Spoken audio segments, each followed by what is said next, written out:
ఇది ఒకానొకప్పటి మాట. మధ్య భారతదేశంలో పాటలీపుత్ర అనే రాజ్యాన్ని సునందుడు అనే రాజు పరిపాలించేవాడు.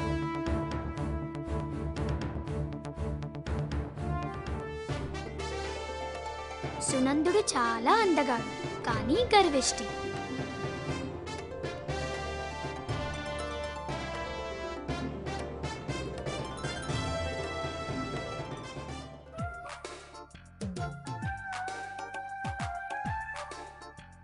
ప్రతిరోజు తన అందాన్ని ఉద్యానవనాలలో,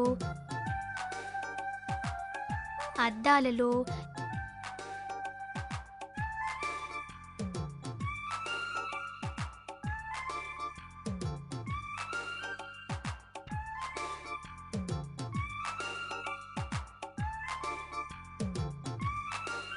ఇతరుల నేత్రాలలో తన ప్రతిబింబం చూసి మురిసిపోయేవాడు.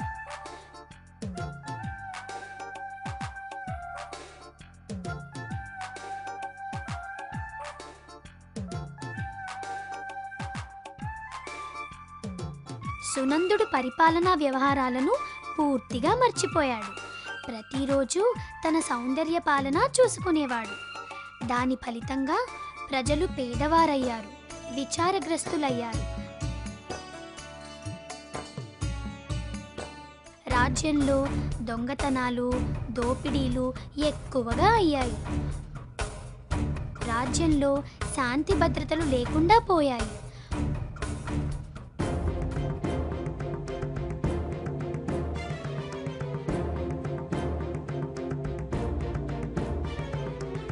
ఒకరోజు సునందుడు తన రాజమహాలులో కొలువు తీరి ఉన్నాడు. అక్కడికి ఒక భటుడు వచ్చాడు.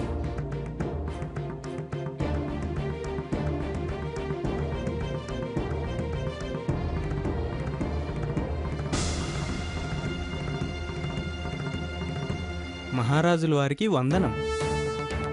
ఏమిటి విషయం? మహారాజా, మనకు పక్కనే ఉన్న గ్రామంలో ప్రజలు తాగటానికి నీళ్లు లేక అవస్థలు పడుతున్నారు. కొందరు కలుషితమైన నీరు తాగి మరణించారు, మరికొందరు అస్వస్థతకు గురయ్యారు. మీరు ఒకసారి వచ్చి వారిని పరామర్శిస్తే బాగుంటుంది.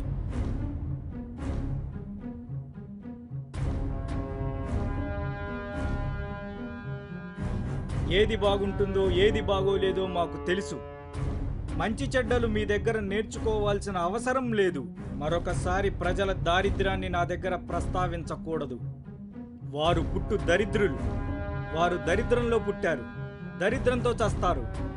వారి గూర్చి ఆలోచించి నా అందాన్ని పాడు చేసుకోలేను. ఇక వెళ్ళు.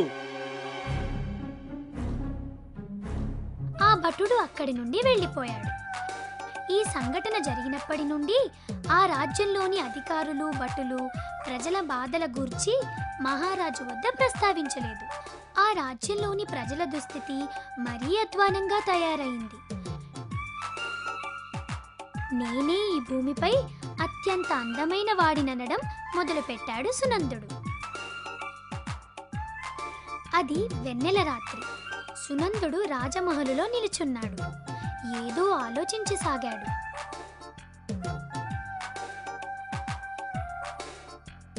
అక్కడికి మహామంత్రి వచ్చాడు.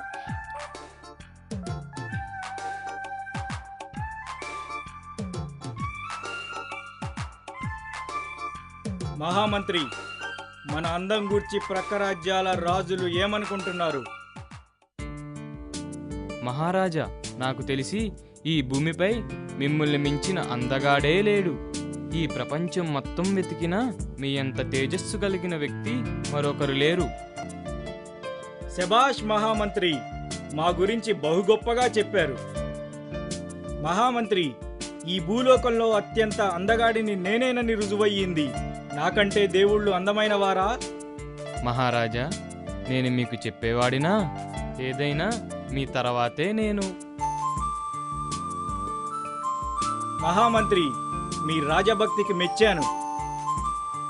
నేను ఈ 3 లోకాల్లో ఉన్న అందరికంటే అందగాడిని. అంతెందుకు, దేవుళ్ళందరికంటే నేనే అందగాడిని. ఈ మాటలని అటుగా ఆకాశ మార్గాన వెళ్తున్న ఇంద్రుడు విన్నాడు. ఒక మానవ మాత్రుడైన రాజు అహంకారంతో తనను తాను ఇలా సంబోధించుకోవడం ఇంద్రుడికి ఆగ్రహాన్ని కలిగించింది.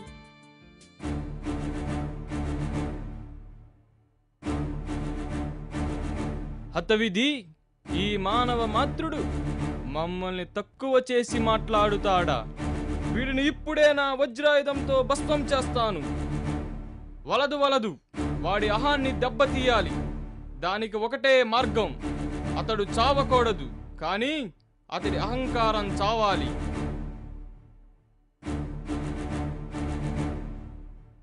ఇంద్రుడు అన్ని వైపులా కలియ చూశాడు.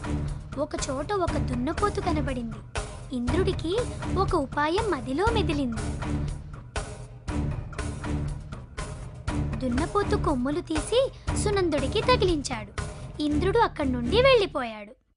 ఆ మరుసటి ఉదయం ఎప్పటిలాగే సునందుడు నిద్రలేచాడు.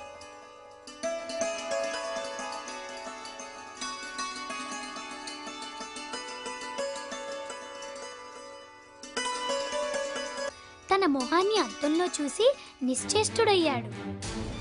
కారణం, అతని తలపై 2 కొమ్ములు మొలిచాయి. వికారంగా ఉన్న తన ముఖాన్ని చూసి కెవ్వున కేక వేశాడు. ఆ శబ్దం విన్న భటులు అక్కడికి పరిగెత్తుకు వచ్చారు. తలదిండును అడ్డంగా తన తలకి పెట్టుకున్నాడు. వారిని వెళ్ళవలసినదిగా తన చేతితో సైగ చేశాడు. వారు వెళ్ళిపోయారు. మంగళివాణ్ణి పంపించవలసినదిగా వారిని ఆజ్ఞాపించాడు.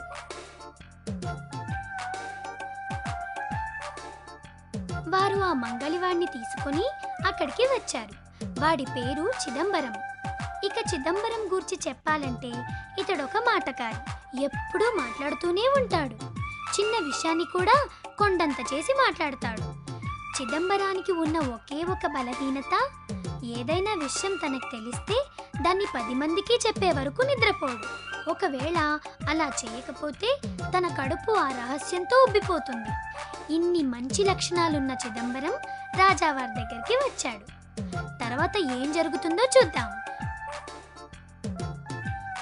రాజావారికి వందనం. రాజావారు, మీరు పూర్తిగా పొద్దుపోయిన తర్వాత కదా లేవాలి. ఇంత తొందరగా లేచారేమిటి? చిదంబరం, కట్టిపెట్టు నీ మాటలు. ఇలా దగ్గరగా రా. ఏమిటి మహారాజా? నేను నీకొకటి చూపిస్తాను. ఏమిటి మహారాజా? సునందుడు తన తల నుండి మెల్లిగా తలదిండును తీశాడు. మహారాజు గారి నెత్తిన మొలిచిన కొమ్ములు చూసి ఆశ్చర్యపోయాడు చిదంబరం. ఆ హఠాత్ పరిణామానికి విస్తురపోయాడు. ఏమిటి అక్కడ బొమ్మలా నిల్చున్నావు? ఇలా దగ్గరికి వచ్చి ఏదైనా చేసి ఈ కొమ్ములని కప్పిపుచ్చు. చిదంబరం మహారాజు దగ్గరికి వెళ్ళాడు. రాజుగారి వెంట్రుకలను అటు తిప్పి ఇటు తిప్పి ఏదో విధంగా ఆ కొమ్ములను కొద్దిగా కనపడకుండా చేశాడు. మిగతాది కిరీటం పెట్టుకుంటే సరిపోతుందని చెప్పాడు.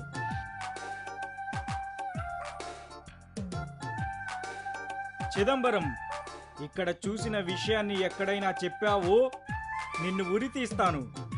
లేదా ఏ విధంగానైనా ఈ విషయం బయటికి పొక్కితే దానికి కారకుడివి నీవే. సరే మహారాజా.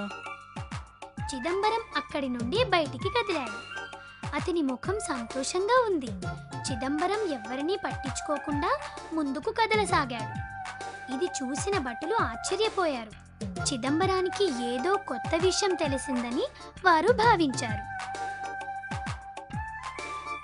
అమ్మో, ఇంత పెద్ద రహస్యం నేను ఎలా భరించాలి?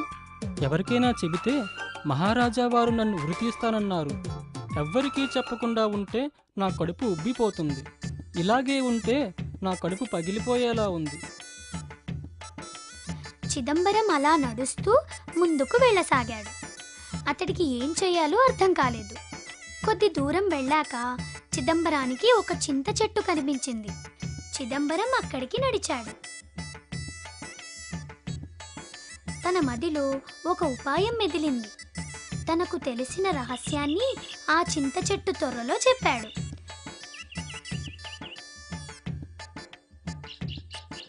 చిదంబరం అక్కడి నుండి వెళ్ళిపోయాడు. ఆ రోజు రాత్రి పెద్ద తుఫాను వచ్చింది.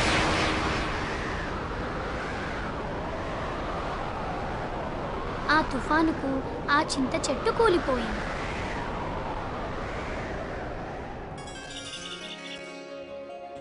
ఆ మరుసటి ఉదయం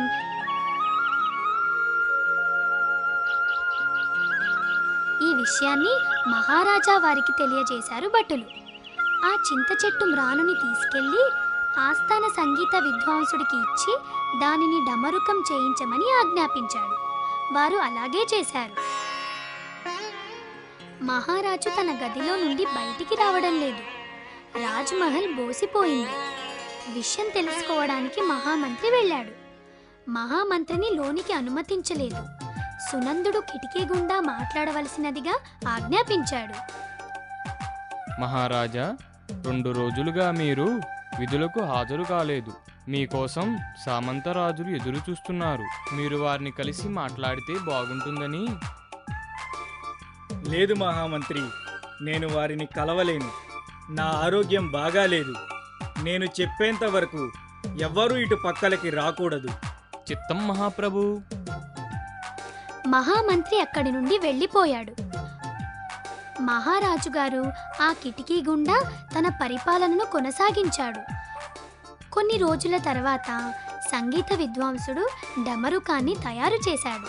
దానిని తన గది వద్ద మ్రోగించవలసినదిగా భటులను ఆదేశించాడు మహారాజు. వారు ఆ డమరుకాన్ని తెచ్చి రాజు గది దగ్గర పెట్టారు. సంగీత విద్వాంసుడు వాయించడానికి సిద్ధంగా ఉన్నాడు. అందరూ ఆ కొత్త డమరుకం ఎలా మ్రోగుతుందోనని ఆతృతగా ఎదురు చూడసాగారు. సునందుడు కిటికీ గుండా ఆజ్ఞాపించాడు. సంగీత విద్వాంసుడు ఆ డమరుకాన్ని మ్రోగించటం ప్రారంభించాడు. ఆశ్చర్యం! అందరూ అనుకున్నట్లుగా అది ఢామ్ ఢామ్ ఢామ్ అని మ్రోగలేదు. రాజుగారి నెత్తిన కొమ్ములున్నాయి, రాజుగారి నెత్తిన కొమ్ములున్నాయి అని మ్రోగసాగింది. ఆ హఠాత్ పరిణామానికి అందరూ విస్తుపోయారు. అందరూ పగలబడి నవ్వసాగారు. ఇది సునందుడికి అవమానంగా తోచింది. వెంటనే తన గది నుండి బయటికి వచ్చాడు. తన కిరీటాన్ని తీసి విసిరేశాడు. అందరూ చూస్తుండగా ఆ డమరుకాన్ని తీసుకొని తన రథం మీద అడవిలోకి వెళ్ళిపోయాడు. అలా అడవికి వెళ్ళిన సునందుడు ఆ డమరుకాన్ని వాయిస్తూ హాయిగా జీవించసాగాడు. అలా కొన్ని రోజులు గడిచాయి. సునందుడి అందం మునుపటిలా లేదు. అతడు ఎండకు ఎండి వానకు తడిసి మోడుబారిపోయాడు. సునందుడు డమరుకాన్ని వాయించడంలో ఆరితేరిపోయాడు. బహు చక్కగా వాయించసాగాడు. ఆ సంగీతానికి జంతువులు, వృక్షాలు పరవశించిపోసాగాయి. ఒకరోజు ఇంద్రుడు సదానందుడి కొమ్ములు తీసివేశాడు. అంతేకాకుండా అతడి రాజ్యం అతనికి అప్పగించాడు. సదానందుడు రాజ్యాన్ని బాగా పరిపాలించసాగాడు. అన్నట్లు దీనికంతటికీ కారణమైన చిదంబరాన్ని రాజు ఉరి తీయించలేదు. కాకపోతే ఉద్యోగం నుండి తీసివేశాడు.